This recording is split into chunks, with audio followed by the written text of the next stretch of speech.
views and opinions expressed in this program are those of the participants and do not necessarily reflect the views of BronxNet or the program underwriters.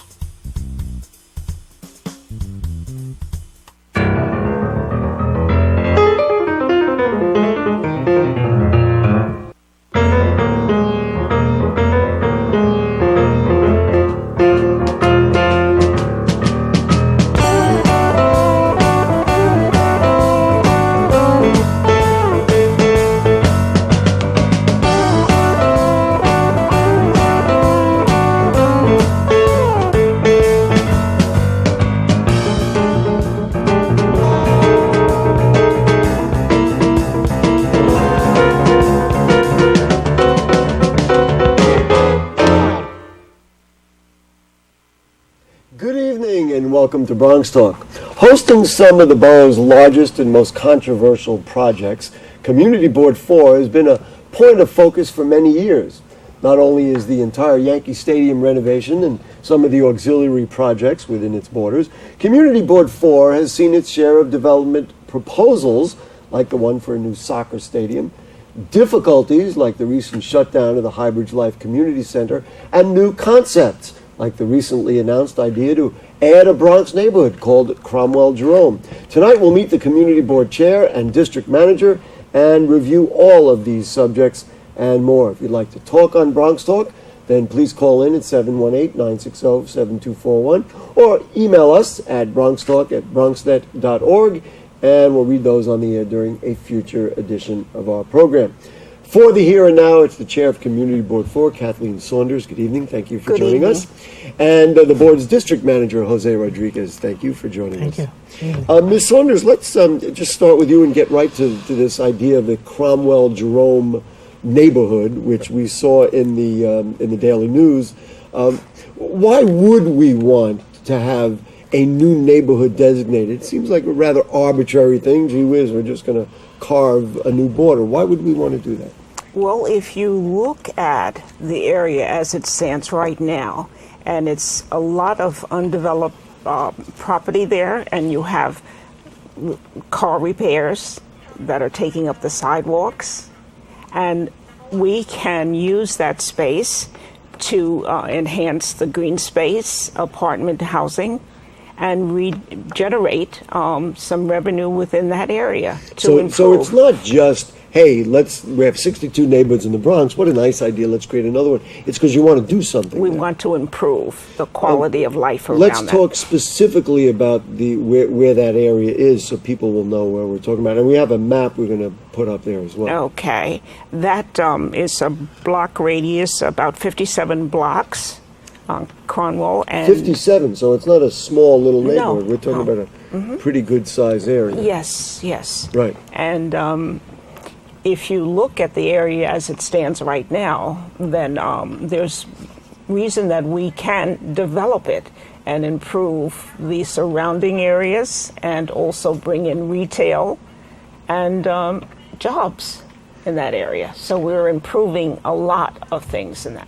I'll ask Mr. Rodriguez, who brought up the idea? Was this something that you or the folks on the board said, or was it something that the city said, you know what, let's take a look at this area, and you said, oh, what a good idea? Actually, several years ago, the concept was brought about with a conversation with the folks from Sobro. They came to the community board, sort of pitched the idea. We looked at it, took it, and made it our own. And, we presented it to city planning. At that particular time, the administration really wasn't interested in developing or doing some type of rezoning. However, they did note that there were certain brownfields in that area, so they decided to see if they can apply for certain grants. Long story short, we have a new administration. I guess, looking at the Cromwell Jerome area really falls in line into the mayor's housing plan. For us, it's just a great opportunity, not only, as the chair stated, for housing and retail, economic development, and developing the spaces, but we're talking about improvement to transportation, improvement to the current infrastructure that's there. Let's talk very specifically about it now. For folks who know that area, if you simply, we were just talking about it before the show, if you just travel south on Jerome Avenue from like Burnside on down, and I was telling you that I had done that recently, And I looked and I said, you know what? There's nothing here.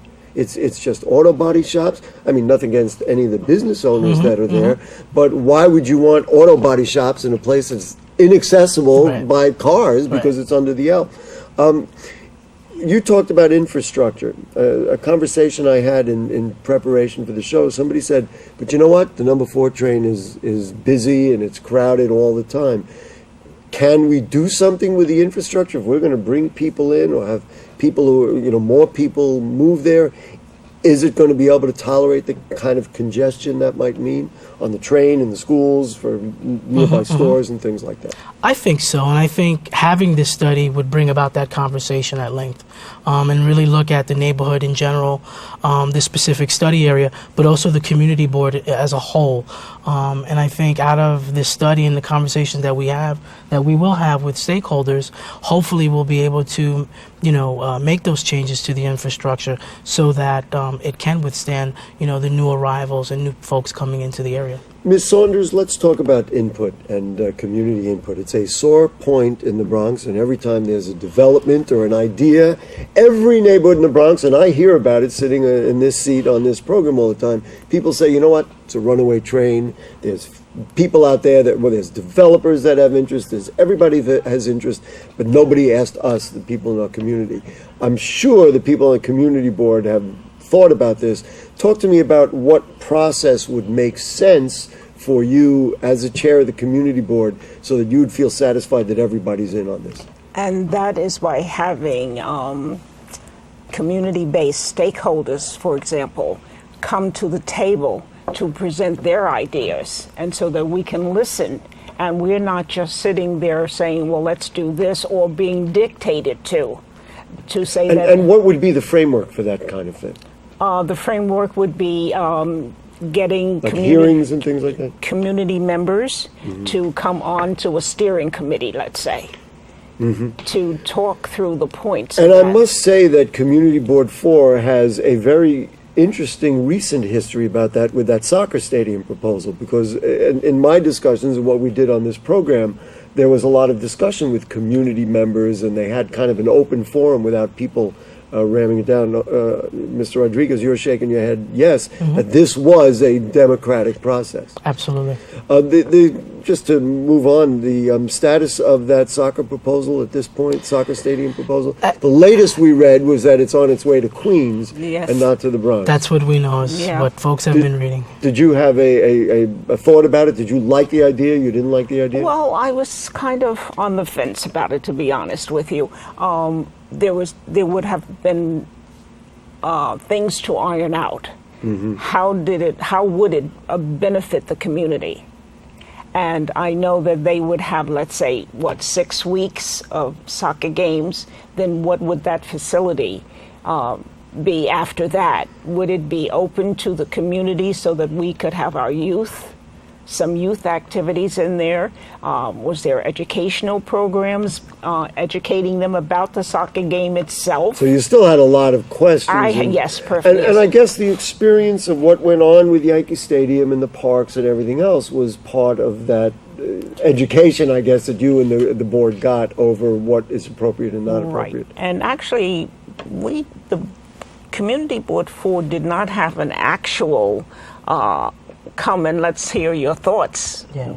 I believe it was the bid. I think it was the 161st Yes, it was. bid. Yes, had we most of those. did a show about it, so yes, I know about it. had most of those meetings. And so I went to a few and made some very good points about, for example, if they did the stadium and the way it would be structured, and they would have to change the roadways, then you'd have to give me back my 153rd Street bridge. So there was like, that. So those things have to be. If the community got to ask those questions and have that input, and maybe there would be some great benefits to the Bronx of having the soccer stadium, but if it had to leave because those things didn't happen, I suppose we'll all live and move on. Yes. Before we abandon the idea of this Cromwell Jerome, what's next and what's the timing of it and what do we expect to see with it? Well, right now, city planning is organizing a community stakeholders meeting first to get those community stakeholders together, sort of share iron out the concept and get their feedback. Then from there, DCP will then open up public meetings and have community folks, and then they'll reach out to the business owners and other community stakeholders in that immediate study area. Within a month, 2 months after the first of the year? This is going to be an ongoing process. This is something that definitely is going to be taking place, I would say, for about 2 years or so. You know, and just the last thing that I want to mention, it's almost like my own advocacy, and I started to mention it, but I said I'd hold it for the show.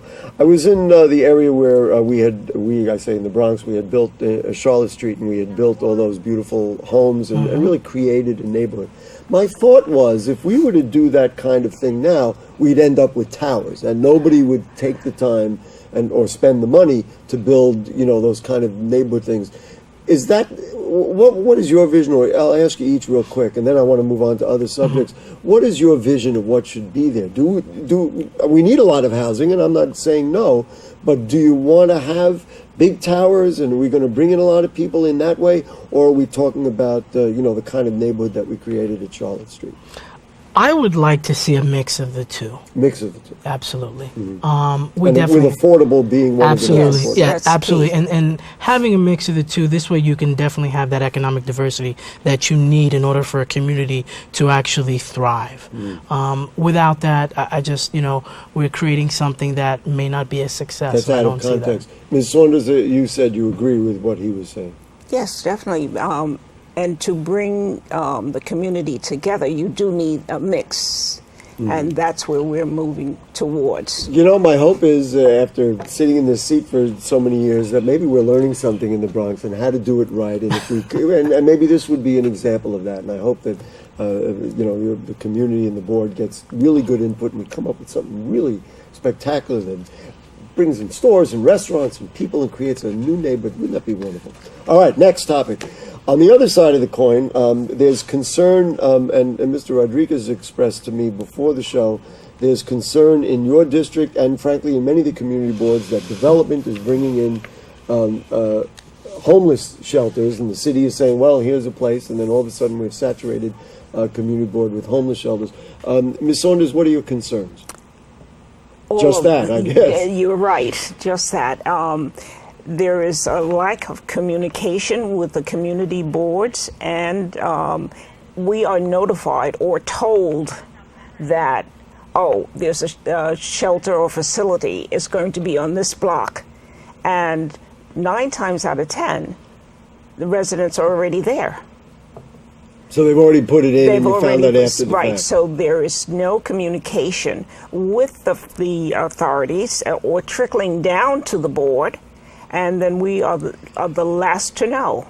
Do you have another development in mind when you're thinking about this? Is there something on the table, or you're just looking at it in the past, this is what's happening? No, it's what's happening now. It's still going on. And this is what we're trying, because Community Board 4, we're saturated.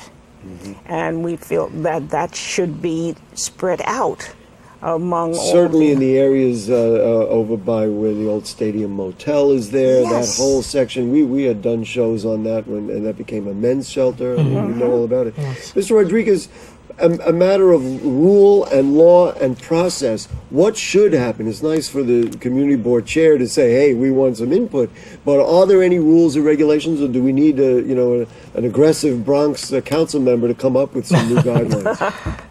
The city has already established a fair share analysis, which was done, I believe, under Mayor David Dinkins.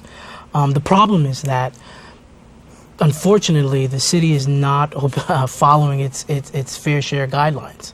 Under the previous administration, and quite frankly, for about 20 years, including the Giuliani administration, the fair share analysis conducted by the city, it just was not done. And what we need is for the city to really look at the fair share analysis, follow those rules and guidelines, and then there are other things that we would like to see changed as well. Possibly a change in the administrative code that would allow for more transparency. We understand there's an emergency declaration. We understand that there's a dire need. But what we would like to see is that, the city really look at the needs of the community as opposed to the needs of the developer when it comes to, the cheaper lands that we have here in the borough. So here's the question, and we have had this with any number of different neighborhoods and issues in the borough of the Bronx, and I assume in other boroughs, but my interest is here in the Bronx. With, for example, the ULURP process. And the ULURP process, and we've examined any number of environmental impact statements on this program, and we say, well, guess what? They put something in the statement, and now they've broken what they've said, and they're not doing it. Now you're saying that it should be fair share analysis, but that's not taking place. Is there a penalty? Are there any rules? Is there anybody keeping the gate? Or is this, well, it's a nice code, but you go get a not-for-profit to find a lawyer and bring somebody to court and sue them and stop it. Right? That's the problem. That is the problem. And unfortunately, there really is. Saunders just stood up out of her chair right there. Go ahead. Unfortunately, I mean, that's the way it is. But I must say, this new administration, under the de Blasio administration, they've actually have given communities like Community Board 4 the respect and actually said, listen, we have a housing crisis, a homeless crisis, and we need to try to resolve this. And so what they're doing is they're actually inviting us to the table to have the discussion. Fine. Where maybe in your community or another community might you want to cite something like that? If everybody partners in it, because certainly nobody wants to not help the problem. That is correct. Did you want to add something to? No. I looked over and she started when I made that statement. No, it was just that all of these things are, like coming at me all the time, and just looking for a solution. Do you think, now we'll go back in city history, and both of you have been around a little while, and certainly we've had this program for many years. When I think it was during the Giuliani administration, they backed off community boards. All of a sudden they cut the budgets, you had less to work with, you couldn't have employees. Are we getting to a point now where community boards are slowly but surely getting more influence and more input than before, or is it too soon to say that with this new administration? I feel that there is a trend upward. You do? I do. Good. Just especially over the last couple of months, they're paying a little bit more attention, or making us feel that we are an important wheel. Or important voice or something. You mentioned to me before the show, and I was fascinated by it, always looking to take the temperature of what's going on in the Bronx, that you said you're getting, it feels like more participation from community members. Yes. And that is a trend that you're seeing. Right. Mm-hmm. My response when you told me was that if people feel like they can actually have influence and get something done, then they'll show up. If they feel like it doesn't matter, then they won't show up. Another subject is parks.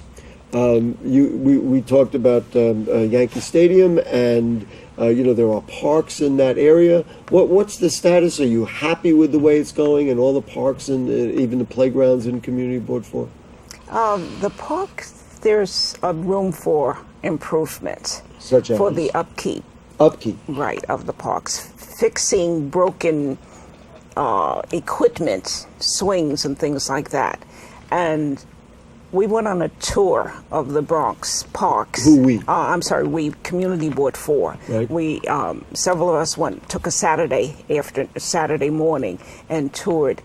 We visited, about 9 parks? Yeah, 9 parks. Mm-hmm. And I was amazed at the parks in the Bronx. We have beautiful parks, but we need to keep them up to date to make them safe for children, because there's some broken equipment. I'm not going to sit here and sugarcoat that. There's broken equipment that needs to be repaired and things of that nature.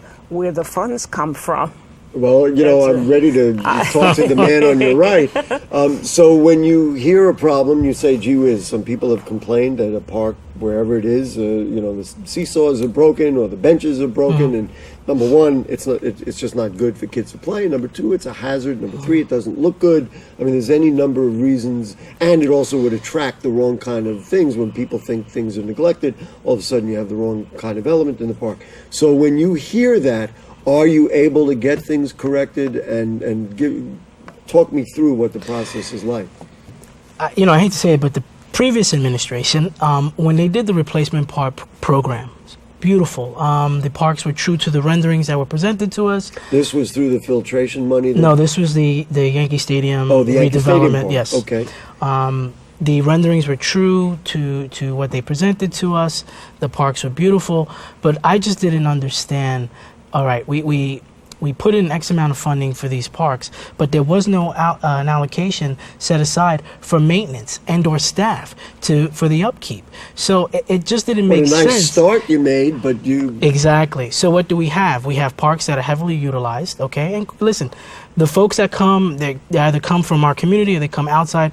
They utilize our parks. Some of them are good neighbors. Some of them are not so good neighbors. And we always say that. Listen, folks need to pick up their trash and do what they need to do and take care of their property and have that personal responsibility. However, on the other hand, the city must do its due diligence, okay? And they must allocate the proper funding for the proper upkeep of our parks. Not all of us have backyards. Our parks are the backyards. And certainly, as we put larger buildings in the public housing, of Right. course, they don't really have that kind of space. Is the solution in simply budgetary, and then you're simply putting a parky, as we used to call them, in each park, or is this an like give me an example of what you'd like to see in a realistic way? Listen, believe me, we'd all like to take $100 million Right. and put it in there, but tell me how you see this. One of the first things I'd like to see is to have community board for parks designated as a separate park district, similar to what's done in Pelham Bay. That area is they have a separate park district. It's designated. They have a full dedicated staff. We need that over in Board 4. You know what? Let me interject before you go further. Many of the parks, and you mentioned Pelham Bay. There's one in Van Cortlandt Yes, Park, so Van in Cortlandt Central Park, Park. There are conservancies. Yes. Do you have local people who would band together and say, you know what, we're going to form a not-for-profit, we're going to, become the monitors of these parks? Are there people, or I Yes. don't know which of you, you're shaking your head, yes? Well, no, this is something that we kind of touched on a while ago. Or I shouldn't say Well, a while now ago. it's on the recently. table, ladies and gentlemen. It's on television, and you can't run away now. So it's something that we're looking into. We have not gotten off the ground I with that think, yet. But based on it's what I heard from Mr. Rodriguez, that's definitely a way to go. You get a group of people who, I mean, I'm not solving anybody's problems, but it seems to me you could talk to people in other places where they've done this, find out what the good and bad and how to go about it, then all of a sudden you've got a monitor. So I interrupted you, but that would be a good first step. Absolutely. We have talked about it, and there are folks in the community that are interested in doing that, and it's something that we need to do. But then there's the funding issue. Well, of course. I mean, But you see, a not-for-profit can raise money, can get grants, and also can lean on the That's city. true. I mean, That is true. Are there issues with the Yankee parks? We did a study of them, and some of them were a little bit inaccessible. People were shopping, at the Gateway Mall and had to walk along the highway. I mean, it's kind of a mishmash of issues that we examined. As far as the new parks that were done with the replacement of the Yankee Stadium, trade-off, for me the parks are well kept. They are. The new parks. The soccer field across the street from the stadium. Yes, the Mill Pond Park. Park. You have the skate park, and then you have the And children's those are all playground. well cared for. That's encouraging and nice to know. Yeah. But unfortunately or unfortunately, that was part of a larger deal.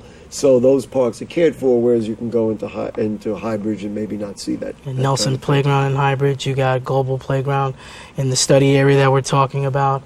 So those parks need help. Let's talk about quality of life concerns, since we're going from one to the other. Loitering, graffiti, these are issues in your neighborhood? The graffiti, it's not that bad. I mean, we have some, but I would not say that it was off the charts. It's not high on your priority list. Right. Some of it is displayed. It's really truly artwork. The one along the wall let's there. put it this way.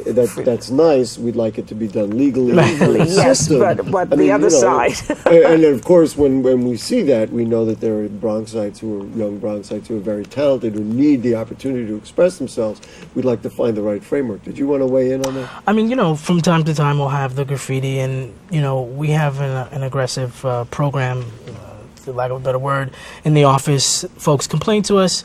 We'll assess the situation, and we'll either call the local precinct, sanitation, and/or EDC through the mayor's community assistance unit to rectify the problem. Listen, we talked about Yankee Stadium, and before I get off the topic, I want to talk about the businesses around Yankee Stadium. How are they doing? I mean, you read stories where some people say, well, of course, they didn't make the playoffs this year. That's another issue, but that, gee whiz, we didn't kind of get the bump we were looking for with the new stadium. And others say, hey, we're doing great. Fans are out there. So what's your assessment? We doing all right? The business corridor on 161st Street? Both guests are not sure how to answer this. I mean, you go there any given day. I don't really have a... No issues? Everything's all right? We like that. When I say everything's all right, okay, well, we'll take your view on it. I'm just asking. But doing, lunch hour, this hustle bustle, Well, because of course, we have with the all the courthouse courts and and everything things else. like Sure. that. Aside from that, there are areas for improvement. To in make what it way?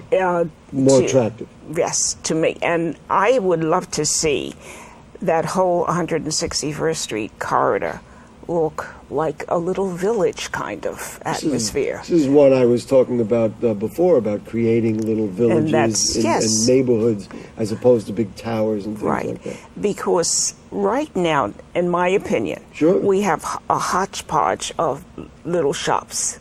If we could have some uniformity in that area. You got people who go to the Yankee games, 45,000 a night, which is a heck of a lot of economic opportunity. And if you had, some cafes and restaurants, people would stay and spend their money in Bronx businesses, right? I think so. I think it's a type of business that is developed. I would like to see the property owners along that corridor take advantage of the rezoning that we passed in 2009. And unfortunately, you had the bubble, so...